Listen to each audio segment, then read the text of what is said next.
Em toda a história da humanidade, há uma pergunta que quase ninguém faz.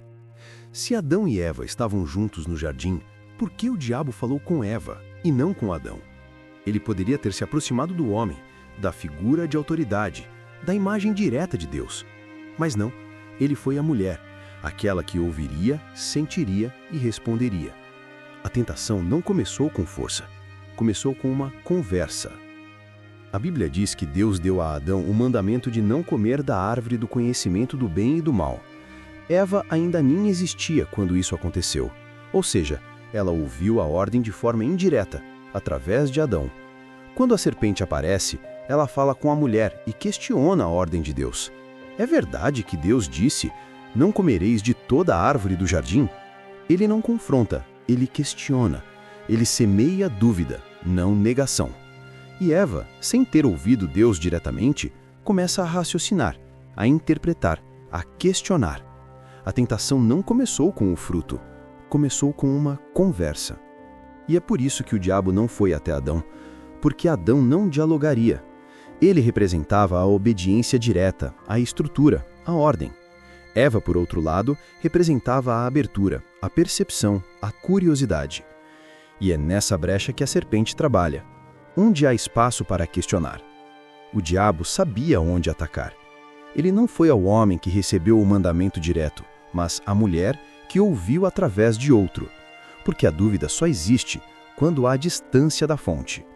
O inimigo não precisava destruir o homem, bastava separá-lo de Deus. E a forma mais eficaz de fazer isso nunca foi o confronto, sempre foi a dúvida.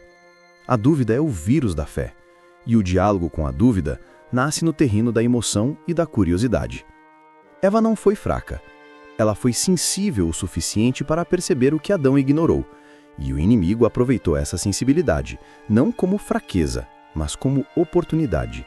Ele sabia que se convencesse Eva, Adão viria junto, não por manipulação, mas por vínculo. A estratégia do inimigo sempre foi a mesma: dividir antes de dominar. Ele não podia quebrar o elo entre Deus e o homem, então quebrou o elo entre o homem e a mulher. E onde estava Adão enquanto tudo isso acontecia? A Bíblia mostra que ele estava ali, junto dela. Ele ouviu a conversa. Ele viu a serpente falar, mas não disse nada. O silêncio de Adão foi tão destrutivo quanto a curiosidade de Eva. Porque quando o homem se cala diante do erro, o mal cresce. O inimigo não precisou enfrentá-lo, bastou fazê-lo assistir. Às vezes o mal vence não porque alguém faz o errado, mas porque quem deveria agir fica quieto. O diabo falou com Eva, mas venceu por causa do silêncio de Adão. Às vezes o mal vence não pela voz que engana, mas pelo silêncio de quem sabe a verdade e não fala. Adão não foi o alvo da tentação, mas foi o ponto final da queda.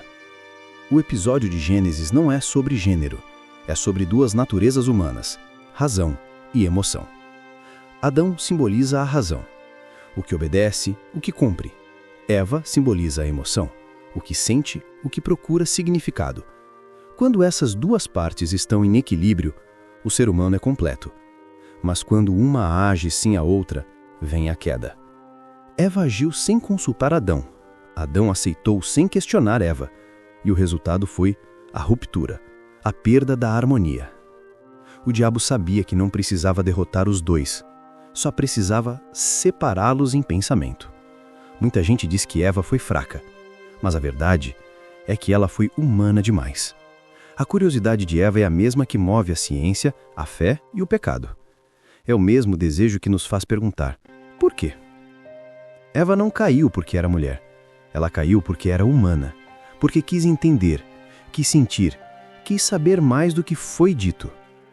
E o diabo usou exatamente isso, o desejo de conhecimento, para transformar liberdade em culpa. Mas, ironicamente, é esse mesmo desejo que mais tarde levaria o homem a buscar Deus novamente. A queda começou com a curiosidade, e a redenção também começa com uma pergunta: quem é Jesus? O diabo não tentou Adão porque a autoridade não se convence, se desafia. Ele tentou Eva porque o coração pode ser seduzido. O mal entrou no mundo não pela força, mas pelo diálogo. não pela violência, mas pela conversa.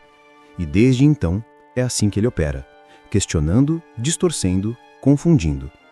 Mas a história de Eva não termina na culpa, porque de uma mulher veio a queda, mas também de uma mulher veio a salvação. Maria, a que disse sim, onde Eva duvidou. No fim, o que o diabo usou para destruir, Deus usou para redimir. A curiosidade que levou à queda se tornou o ventre da esperança.